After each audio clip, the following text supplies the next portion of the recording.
Well, recently the Chinese Foreign Minister made a surprising and unannounced visit to India. In fact, the visit of the Chinese Foreign Minister was not publicly stated either by India or China. He suddenly came to India. He held negotiations with the Indian Foreign Minister and National Security Advisor. But not surprisingly, nothing productive has happened. So the visit of the Chinese Foreign Minister failed to yield any major breakthrough. Well, it was expected, but there was some hope in the air, especially in the post-Ukraine war developments. So China and India had a very bad time in its relations due to the Galwan Valley confrontation 2 years back. But recently, after the Russia's war on Ukraine, there was some geopolitical realignment in India and Chinese stand.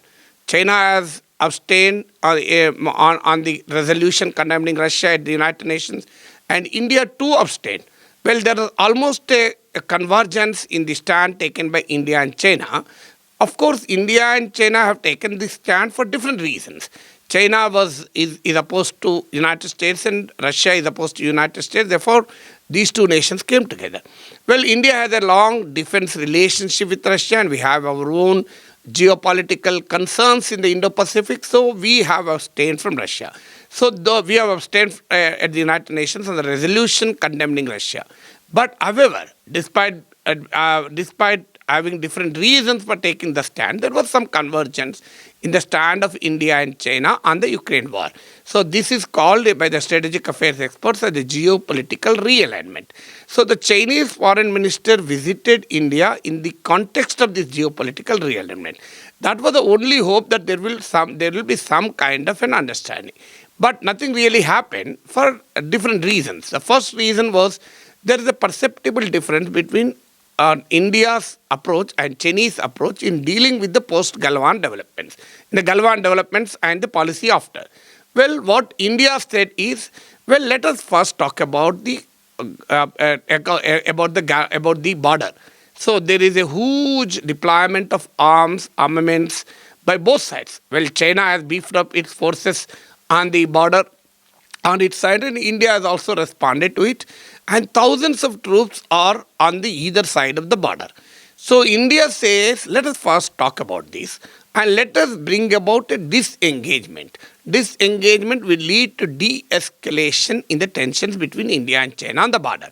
So India feels that disengagement and resultant de-escalation is the first prerequisite for any meaningful dialogue on the overall framework of bilateral relations.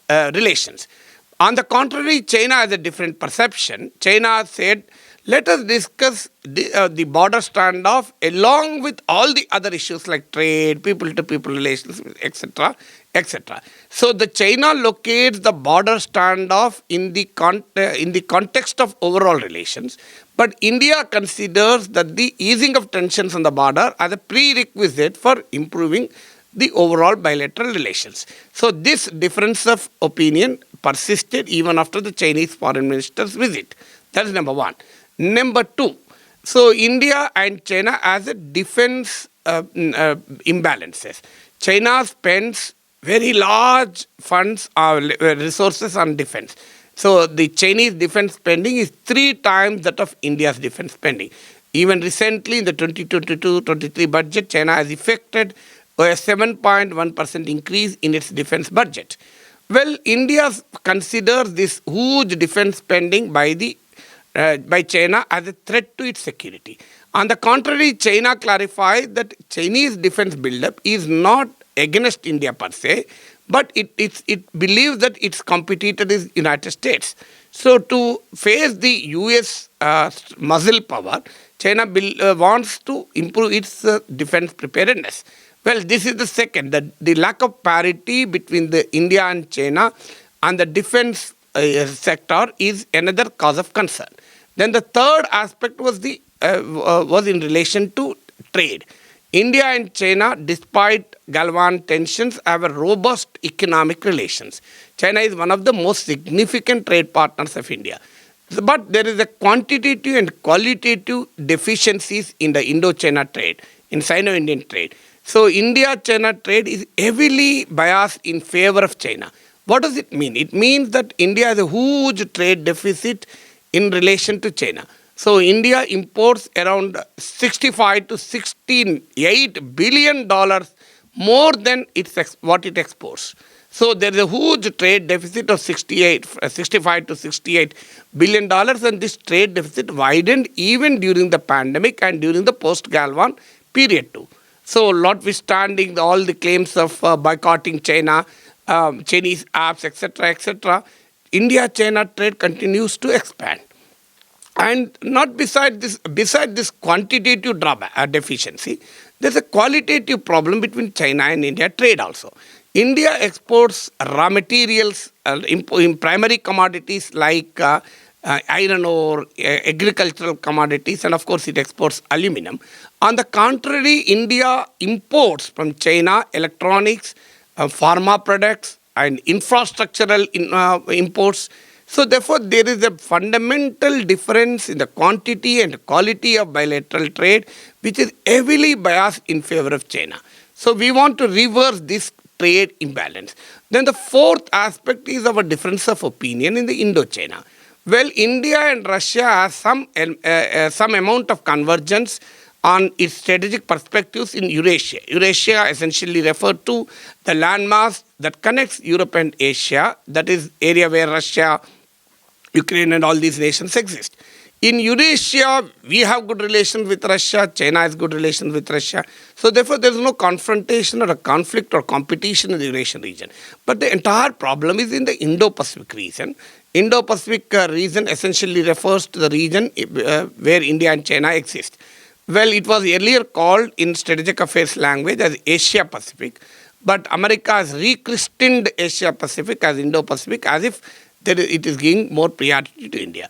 Well, in the Indo-Pacific region, India believes that China is an hegemonic power, China is a dominant power, and the rise of China in the Indo-Pacific region is perceived as a direct affront to the Indian security. So therefore, we joined the US-led quadrilateral alliance called Quad along with the Japan and Australia.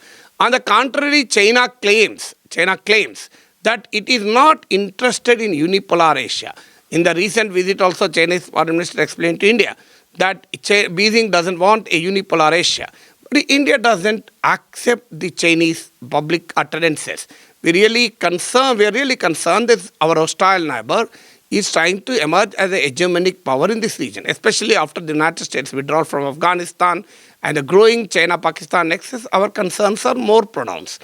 So therefore, India feels that Indo-Pacific is a place for competition and a possible confrontation. So therefore, we have moved closer to United States in the Indo-Pacific region, and this is a bone of contention between China and India. China criticizes India that it is becoming a strategic junior partner to United States in its pivot against China. So therefore, this difference of opinion on Indo-Pacific is a matter of serious concern despite some amount of convergence, some amount of geopolitical realignment in the Eurasia. So the Chinese foreign minister's visit failed to give any clarity on these four aspects, and therefore it failed to have any headway in the Indo-China relations.